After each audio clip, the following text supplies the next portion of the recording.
Perubahan iklim kini semakin nyata dirasakan.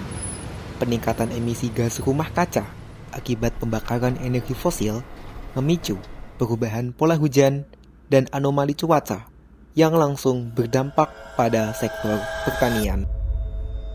Kekeringan makin sering terjadi, curah hujan tak menentu, dan lahan pertanian menyusut karena urbanisasi. Akibatnya, produktivitas menurun, pasokan pangan terganggu, dan harga komoditas menjadi tidak stabil.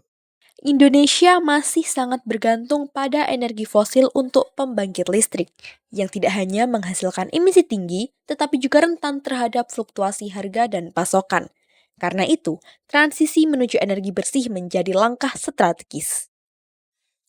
Energi surya muncul sebagai salah satu solusi paling menjanjikan, dengan rata-rata radiasi sekitar 4,8 kWh per meter persegi per hari dan potensi teknis mencapai ratusan gigawatt, panel surya menjadi kandidat utama sumber energi terbarukan di Indonesia.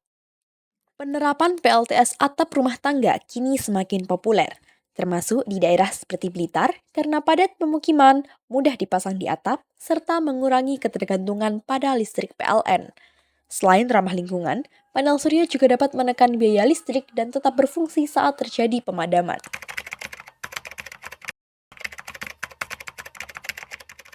Alasan utamanya sih ya untuk mengurangi beban tagihan listrik bulanan ya. Dan juga emang pengen manfaatin potensi energi matahari yang tersedia aja sih. Jadi sebelum menggunakan panel surya ini ya, pengeluaran aku untuk tagihan listrik tuh per bulan sekitar 900.000 sampai 1 juta.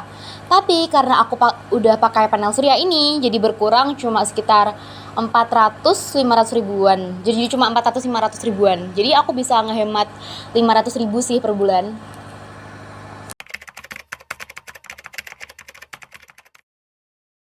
Ya semenjak aku pakai panel surya ini aku udah nggak khawatir lagi sih. Soalnya kan panel surya aku ini udah menangkap energi matahari yang disimpan ke baterai.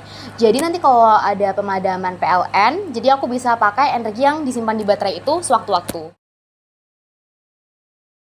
Transisi energi bukan satu-satunya tantangan di era perubahan iklim. Saat produktivitas pertanian di pedesaan menurun, dampaknya terasa hingga ke kota, memicu fluktuasi pasokan dan harga pangan. Dengan keterbatasan lahan, muncul solusi berupa urban farming, yaitu pemanfaatan ruang perkotaan seperti balkon, atap, dan halaman sempit untuk memproduksi pangan secara mandiri. Melalui integrasi panel surya dan sensor otomatis, berkembang konsep urban smart farming yang memantau suhu, kelembapan, dan pH nutrisi secara real time, serta menjaga sirkulasi hidroponik tetap berjalan saat listrik padam. Sistem ini membuat panen lebih stabil, hemat air, dan menghasilkan sayuran segar bebas pestisida untuk kebutuhan harian. Dampaknya signifikan bagi ketahanan pangan skala lokal.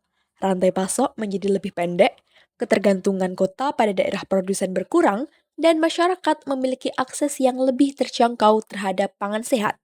Jika teknologi ini diimplementasi secara luas, setiap rumah dapat menjadi produsen pangan kecil. Jaringan seperti ini menjadikan kota lebih resilien menghadapi fluktuasi pasokan pangan. Seluruh proses ini mendukung beberapa tujuan pembangunan berkelanjutan. SDG nomor 2, Zero Hunger, terpenuhi melalui ketersediaan pangan lokal yang terukur. SDG nomor 7, Clean and Affordable Energy, dicapai dengan memanfaatkan panel surya pada skala rumah tangga. SDG nomor 11, Sustainable Cities and Communities, tercapai karena kota menjadi lebih mandiri dan adaptif. Sementara SDG nomor 13, Climate Action, diwujudkan melalui pengurangan emisi dan implementasi adaptasi iklim. Dimulai dari skala lokal, inovasi energi surya dan urban smart farming dapat berkembang menjadi gerakan global, membuktikan bahwa perubahan besar bisa dimulai dari atap rumah dan kebun kecil.